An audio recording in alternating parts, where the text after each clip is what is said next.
Don't you love that? Sorry, girls. Sorry.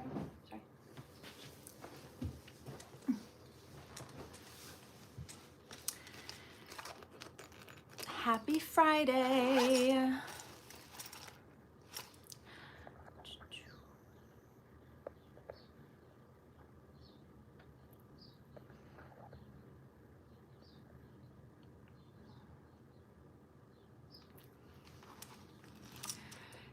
Hey everyone. Oh, the sun is setting. It looks lovely.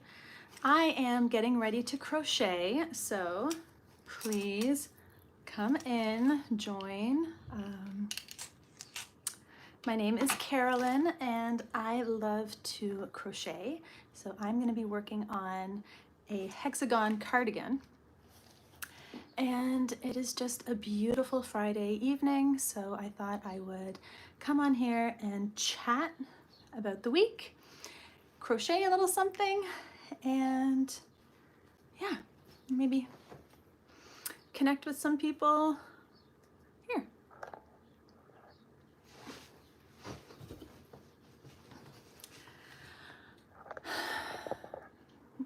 All right, so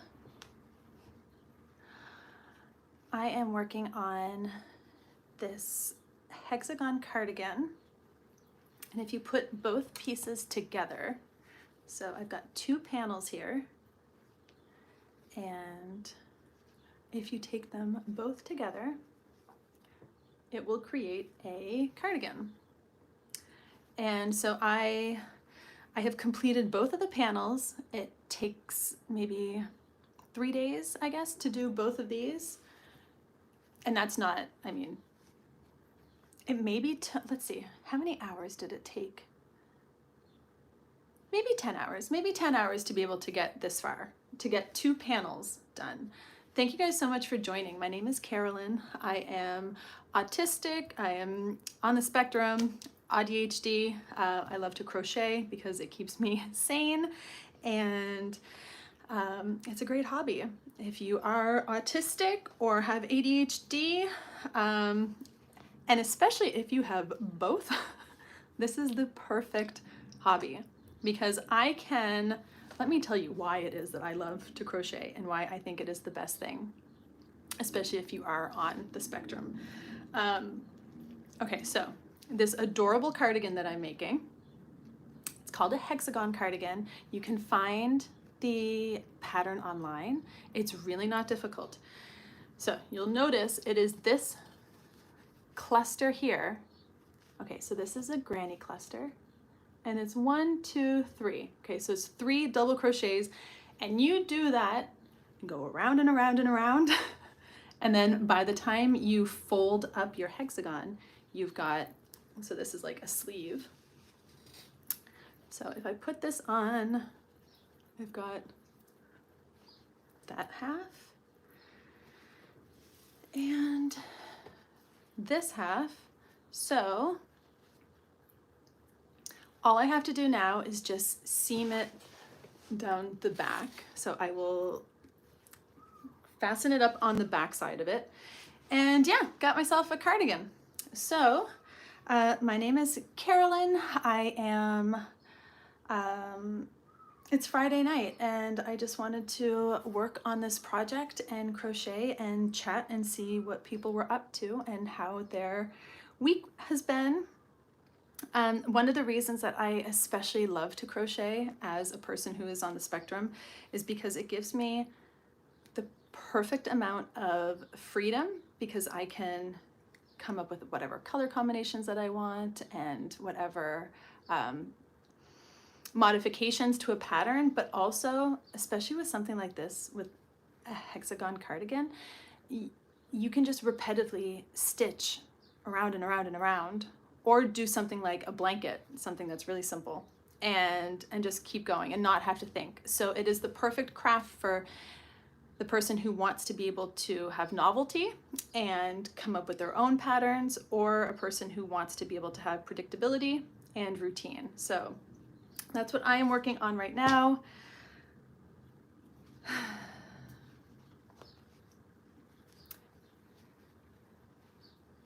Oh, thank you that it looks creative and cute.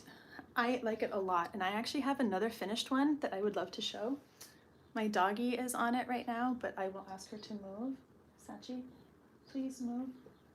She's not going to want to move. Sorry, sweetie. But this is a completed one, so you can see. Oh, thank you guys so much. Nice words. If you haven't already subscribed or followed my channel, please do. I love to talk about neurodiversity, crochet, obviously, and healing from trauma, as well as filmmaking and acting, because I am in an acting school and I am making films. So it's a bunch of things that interest me, and that's what my channel is about, a bunch of things and how they all intersect. So this is what it looks like when it is complete. And I just love it so much. I've got another one, I don't know if you can see, it's hanging up there on the back of my door. I get compliments on it all of the time. People love a good handmade item. So if you aren't already crocheting and making handmade goods, then I highly recommend doing it because people love it. So you can have that back, Sachi. Sachi is my toy poodle, and behind her you can see Scarlet. And Scarlet is a, well, they told me she was a miniature poodle, but I think she looks more like a Bichon Frise and something else. I did like, there's an app for dog recognition or like facial recognition, and they said she was a Pusavik hound, but I don't know. She's just a little dog who's very nervous and anxious. Okay, so I'm gonna get back to this now. And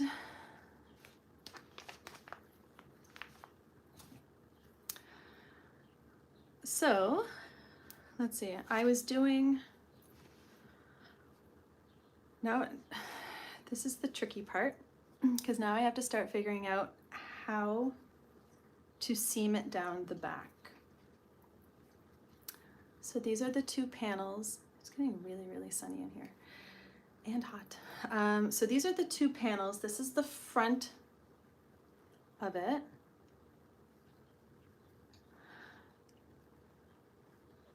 You can ask questions if you have a question that is related to this. Okay, so I ended with the red on the sleeve here, and I think I want it longer. Oh, do I? Maybe I don't. Let's see. Trying to see if I want to add still a little bit at the waistband, and I don't know if I need to. That feels long enough. I think if I add any more here, it's just gonna get really, really droopy on the sleeve. So I think, oh, I don't like that. Well, that seems like that's an issue. I wonder if I did that on the same. Oh, well, at least I was consistent. Okay, I was concerned. I guess I'll do blue and then that will just match up here. Yeah, that makes sense. Okay. All right, well, maybe in that case, I will just do 2 rows of granny clusters on the back in the red. Okay, so the last thing I want to do is have to frog it all and undo it if I mess it up. So that's why I'm trying to figure this out properly. Oh, and I'm Canadian. I just said out, and I'm making something in Philly. I live in Philadelphia. But I am Canadian and I love this city. I love this country. I'm very happy to be here. So this is my Phillies baseball inspired cardigan. So when it starts to cool off again, I will have something really lovely to be able to wear. And so will my children, because I make these for my kids also. So I'll make sure that they can wear them around the city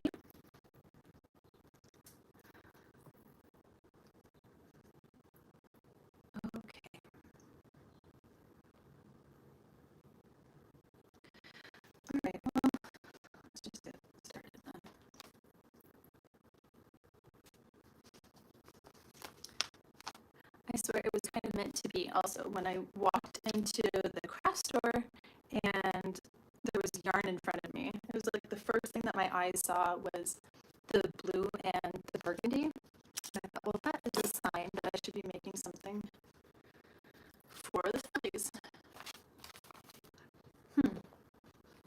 I know I put my crochet hook down somewhere. Now I got it. Okay. So I am not using fancy yarn here. I have, this is just from Michael's. It's just loops and threads.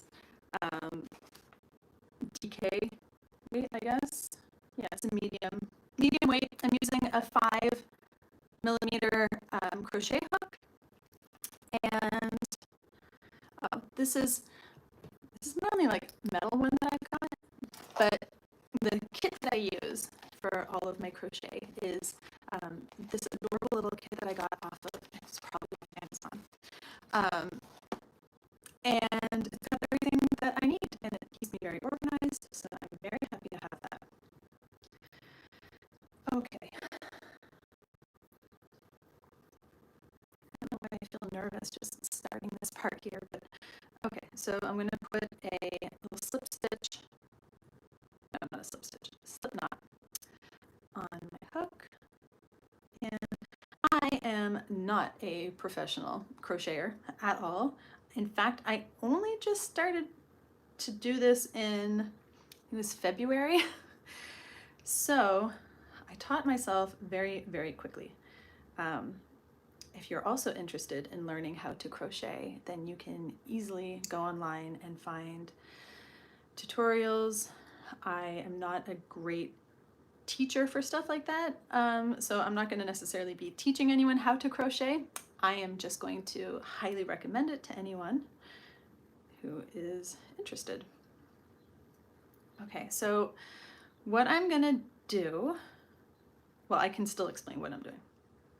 Okay, so I am putting 2 panels together of this cardigan. So I'm going to do 1 row of these 3 double crochets. So I don't even know. Yeah, you can see. Okay.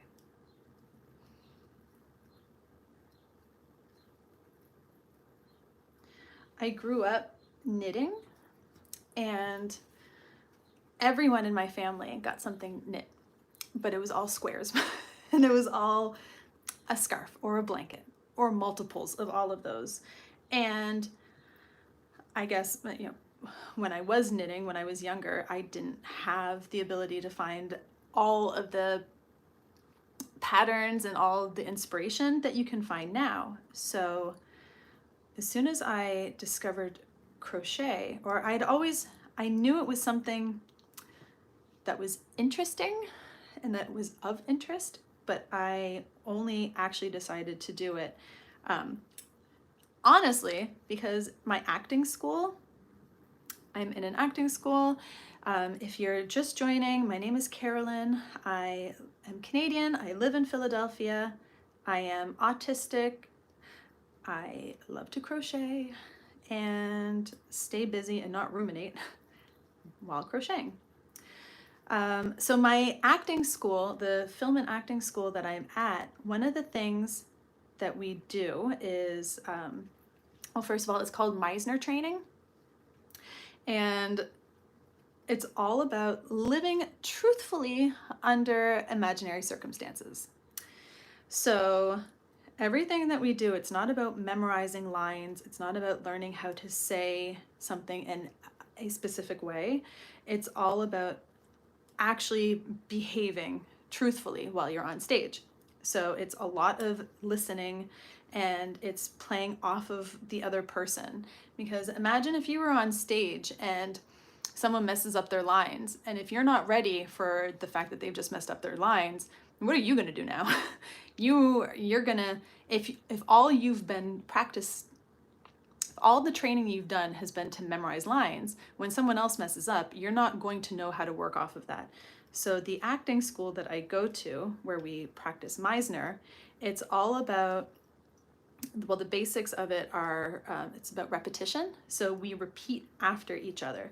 So It could be, and you're supposed to always work off of the other person. So you would say something like, you look angry, and the person has to repeat back, I look angry. And you say, you look angry. I look angry. You look angry. And maybe you really do feel like you are angry. And so you say, yeah, I look angry. And they say, yeah, you look angry. Yeah, I look angry. And that's how you come from a place that's like truthful instead of just memorizing lines. So one of the things that we have to do is we have to bring in week after week, and I've been there for 2 weeks now. Week after week, in the beginning, you bring in an activity, and it has to be something that is difficult and that requires your concentration, so that when your partner is on stage with you and they are having a conversation and they say, you look angry, well, if you're doing something that is already taking your attention and your focus, and it has to mean something to you. So the basics for all of these activities is it's supposed to mean something. But anyway, you have to bring in activities. And so I had decided that crochet would be something that I would love to bring in. It would require my brain power, and I would have to actually focus on it, and it would be difficult to interact with my acting partner at the same time. And then I realized, oh my goodness, I love doing this. So I picked up the hooks in February, and I've already made 3 hexagon cardigans, and I made a little bag. My name is Carolyn, if you're just joining. I made this little, they're not my favorite colors, but I was just kind of playing around with the yarn that I had at home. And again, just by doing these little granny clusters, you can create so many different items, and I love it. It's so much more versatile than knitting. And since I had knit for so long and didn't even realize how fun crochet was, I am just so happy. If you're just tuning in, I am making a hexagon cardigan. My name is Carolyn. I am on the spectrum. I love to crochet and talk about my week. If you haven't already followed, please do, please subscribe. I'm trying to create a cozy little trauma-informed little nook on the internet. So, but yeah, this was another one that I made, and I just learned how to crochet. So I'm telling you, you can learn how to do this. It certainly helps that I have special interests and I can like do a deep dive into things. But if you've got the time, it does not cost a lot. You can get acrylic yarns. They're not expensive. And it's toasty though. But I made this one. My son asked for these colors, and I don't really want to point it out, but I'm going to right now. I wish that I had 2 rows of clusters here. See how here I've got 2, and here I only have the 1. If I had to redo that, I would redo it, but I'm not. I'm not going to frog this whole thing. So this is a hexagon cardigan, and let me show you. So you can see, like in the armpit, you can see how it is like 6 sides. And if you go online, go on to TikTok or YouTube, and you can find a tutorial to be able to make one of these little puppies yourself, because the feel of it, like tactile sensation, is just so wonderful. Very nice. Okay, so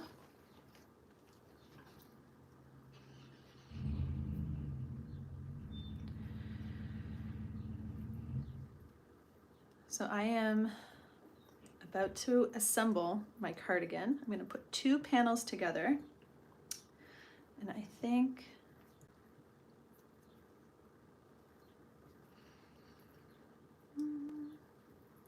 I have another ball of yarn that I just bought today. I went to a new yarn store that I had not been to before, and oh my gosh, it was first of all, it's so overwhelming.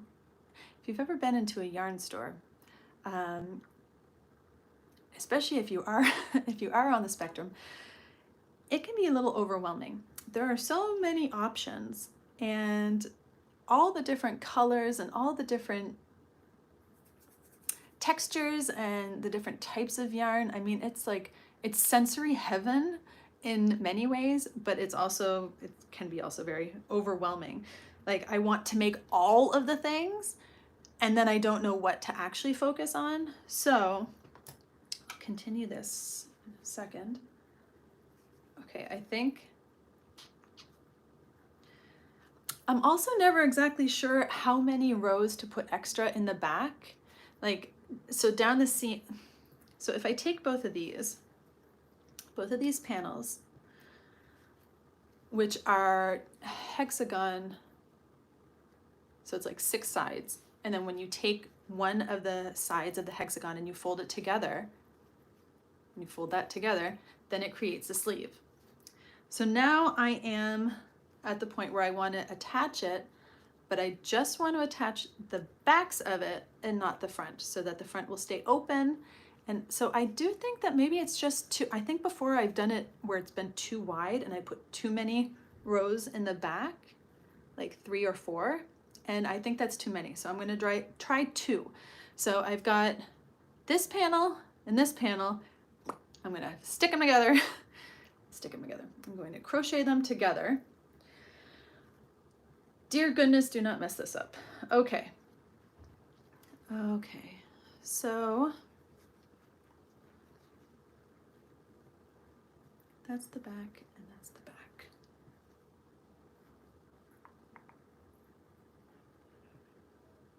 Okay.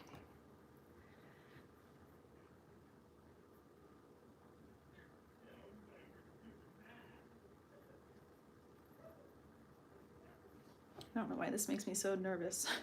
Okay, let's see.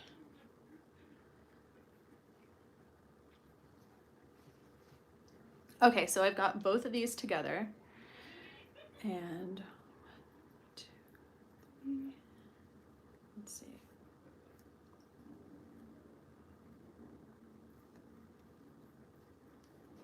I'll do a little bit and make sure that I've got it right. Okay, so go in, and then that one.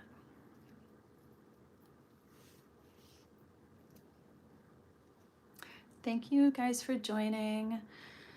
I'd love to know where you're watching from. I am in Philadelphia. I'm also Canadian though, and I've lived here for several years in this country and in this city. I lived in New York and San Francisco for several years also, and I love Philadelphia. I love San Francisco, but it was too far. I have family on the East Coast, and yeah. Honestly, the people are a little bit flaky. And now I'm starting to realize maybe the issue that I had with them is because I was autistic. Because so many people would say, hey, why don't we do something? Let's hang out. And I would believe them and think, oh, great, this is what they mean. And then they wouldn't follow through. And I thought that was because they were being flaky as Californians. But now I'm starting to realize maybe it was just my interpretation. I thought there was something more than what there really was. It's not easy navigating being late diagnosed autistic human, because it means really looking over your entire existence with like a whole new set of eyes and perspective. I find like one of the main, I don't know, one of the things that prevented me from realizing that I was autistic for the longest time is because I have hyper empathy. And I had always understood that to be autistic, you had to not have empathy and you could not be able to relate to other people's experiences and feelings. And that was the complete opposite to mine. I can relate so much that I can literally feel someone else's joy or pain, or I have so many mirror neurons that I have hyper empathy. I've told my children that they cannot pretend to be hurt with me because I will feel it. Like if they say that oh mom, I broke a bone. If they tell me that they did, I will, like even right now, I just thought of like my ankle and I can feel right now and I have to. So I have too much feeling. And so because I had too much, I thought, well, I obviously can't be autistic because they say that everyone who is autistic are a certain way. And well, that's just because they didn't do a whole lot of research on women.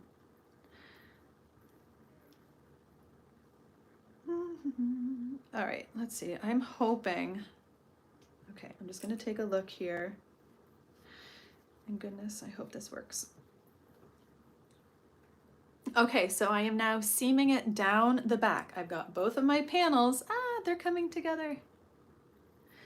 If you are just joining, I am putting together a hexagon cardigan on this Friday night live. I've been working on this for a few days now and really happy to be putting it together. I ran over a screw tonight in my car when I was coming home, and as soon as I got out of my car, I heard a hissing, and that was a very unhappy sound. And yeah, there's my car. I can see my car outside, and it has absolutely lost all of the air in the front tire, and it happened at like, I don't know, I guess it was just after 6 o'clock. So there was nothing I could do. I'm disappointed. So I called the dealership and I will hopefully be able to get someone to help tomorrow. I'd love to know if I have a spare tire on a SUV, could that drive all the way to the beach and back to the Jersey Shore from Philly? So that would be like an hour-and-a-half drive there, hour-and-a-half back. Could I do that on Sunday if all I had was my spare tire? If I cannot get this car in tomorrow to fix the screw that I drove over this evening, am I gonna have to cancel my beach day too? I was supposed to go and meet my children and all of their friends down at the beach on Sunday. They are with my ex-husband right now. We have a wonderful co-parenting situation. So I was gonna go and meet them, but now I'm a little worried.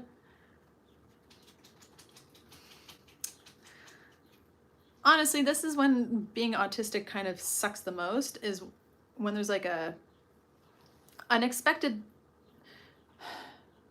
disaster that comes up. Oh, and I just had my car stolen a couple days ago, and luckily that was on Ring and my app was able to locate where they took it to, but I am not having a lot of great luck with cars, with my car in particular. So I decided instead of worrying about that, I was going to crochet and talk about it. Alexa, play Madonna. Shuffling songs by Madonna on Amazon Music. All right. Okay, I am halfway done going down the back side of this. Alexa, volume up. So when I go to my film and acting school, I always bring my work in progress. I actually do get anxious. So It's such a wonderful stim if you are autistic, or if you are on the spectrum, or if you are just a human and the world is not exactly the calmest, most predictable place. So this.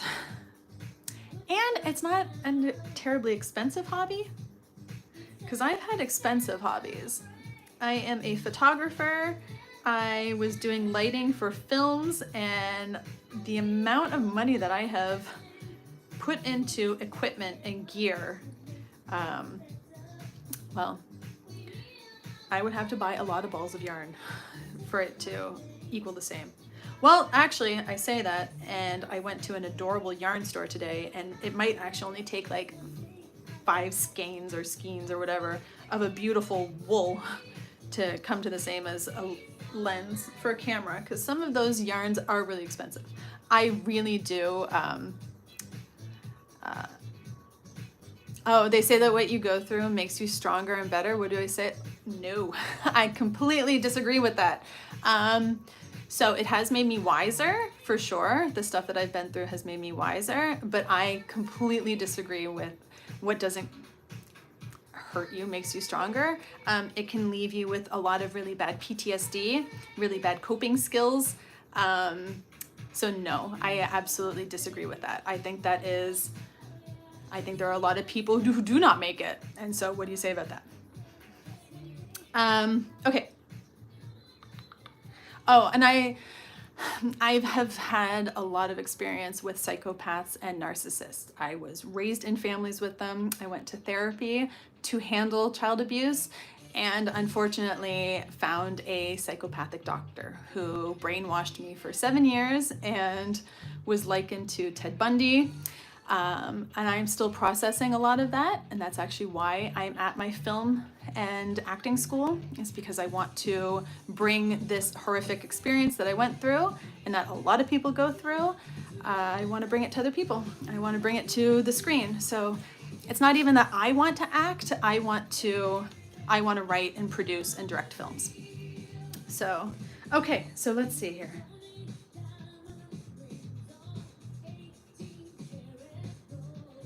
What the heck happened there?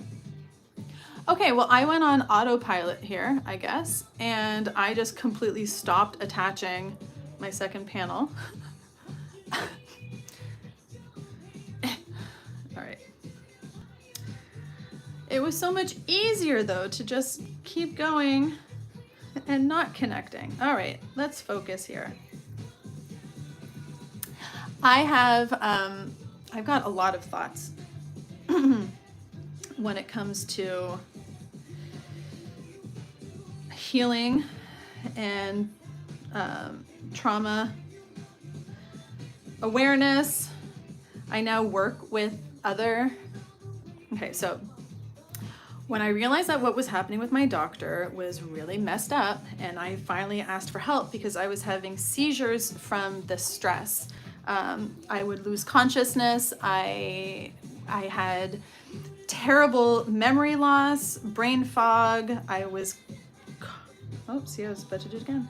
I was constantly hypervigilant, and my brain was just completely like on the fritz.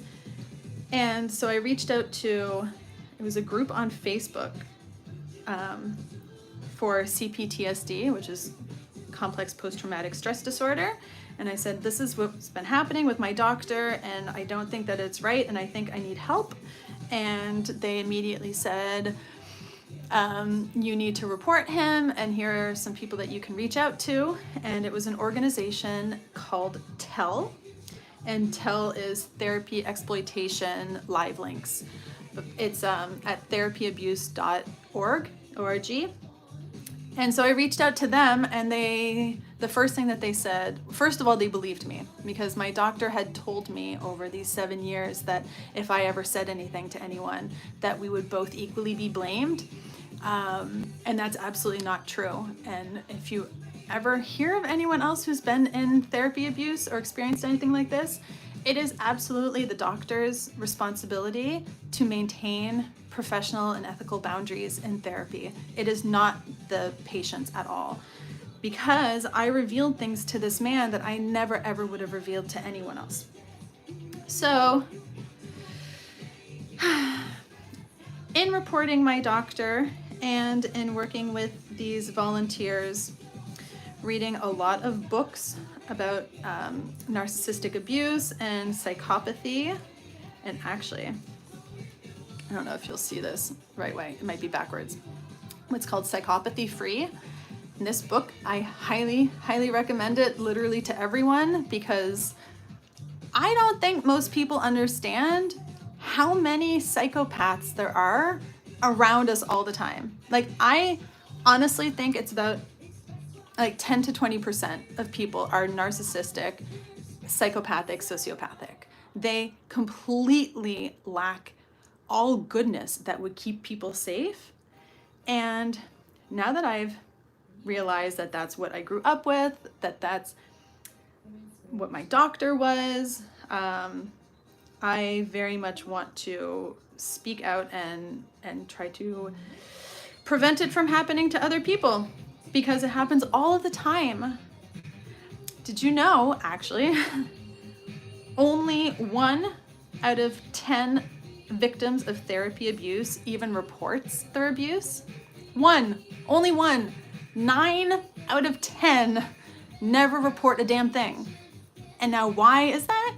Because doctors make it such that a patient will feel like they're not going to be believed, feel like they're going to be blamed.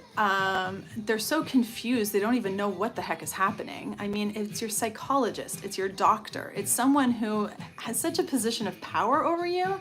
And if you are like me, going to see someone to help you with creating healthy boundaries and understanding what happened as you were abused as a child, if that person decides instead that they want what you have and they are not going to work with your best interests in mind, they can completely destroy, and they did completely destroy, my life.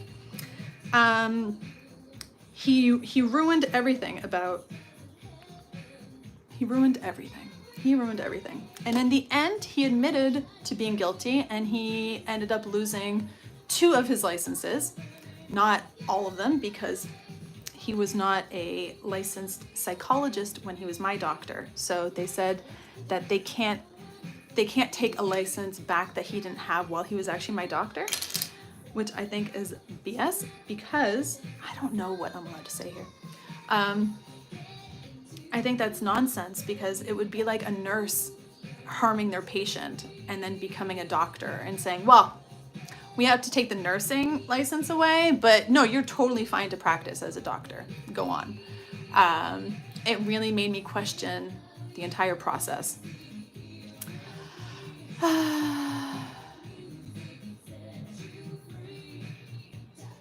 Chris, I don't even know what to say to that.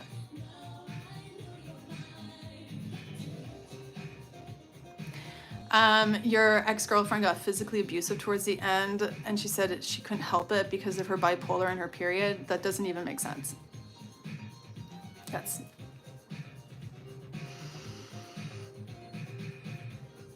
Either you experienced coercive control earlier than that, and that was the only time that you really made sense of it. Maybe. But I do want to say, so now I actually volunteer with the same organization that helped me in a full circle moment. And so I see so many other patients who are hurt by their doctors and their therapists, and a lot of the providers are women. So I am absolutely not of the mindset that only men can harm people, because my first abuser was my mom. Dang it. Okay, so I've kind of messed this up, and I gotta see how bad this is, because I think I am off 1 row. I know I am. But I'm also not a perfectionist at all, so I don't even know that I care a whole lot. Let's see. All right. So I just put this together. Aha. See? So we got it down the center.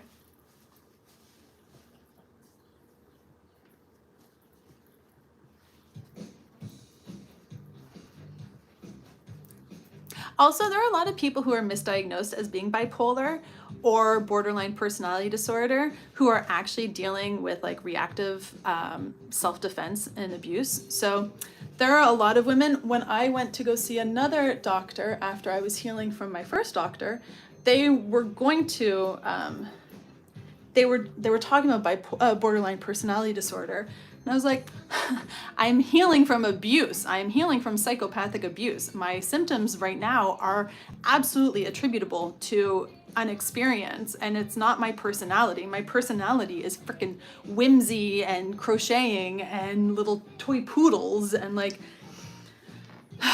so I don't know. Anyone saying that their girlfriend is bipolar like that, okay, I am not going to even change that, but I do now. So I have attached both panels. So now what I'm gonna do is I'm gonna create, and okay, I actually think maybe 1 or 2 extras back there would have been good, but we'll see. So now I'm going to create a row that goes all the way around the front of it, and now I'll choose, I guess, the red still. I still have that on. Okay, so I've already got the red on here. I'm probably gonna need more red yarn.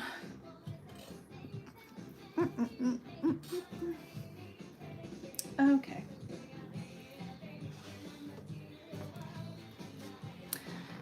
If you guys aren't already following, please do. I am gonna start trying to go live more often, and I would really appreciate having company while I do this. Oh shoot.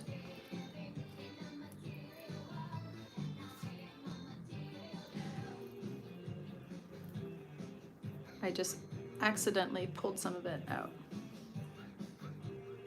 You know what, I'm actually bored of this right now, but that's okay because I have other projects I can work on. So I'll work on this later, but it's actually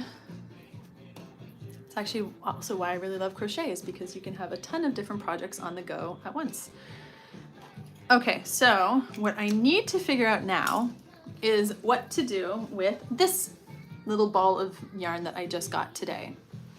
I went to a new yarn store that I hadn't been to in Philadelphia, and I got this beautiful yarn.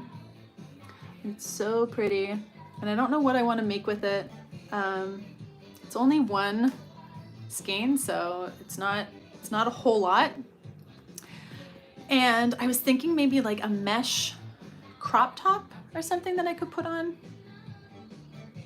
over like a tank top. That might work, because this is more expensive than the acrylic yarn, and I did not want to. I estimated it would take like probably 5 skeins of yarn to make a cardigan.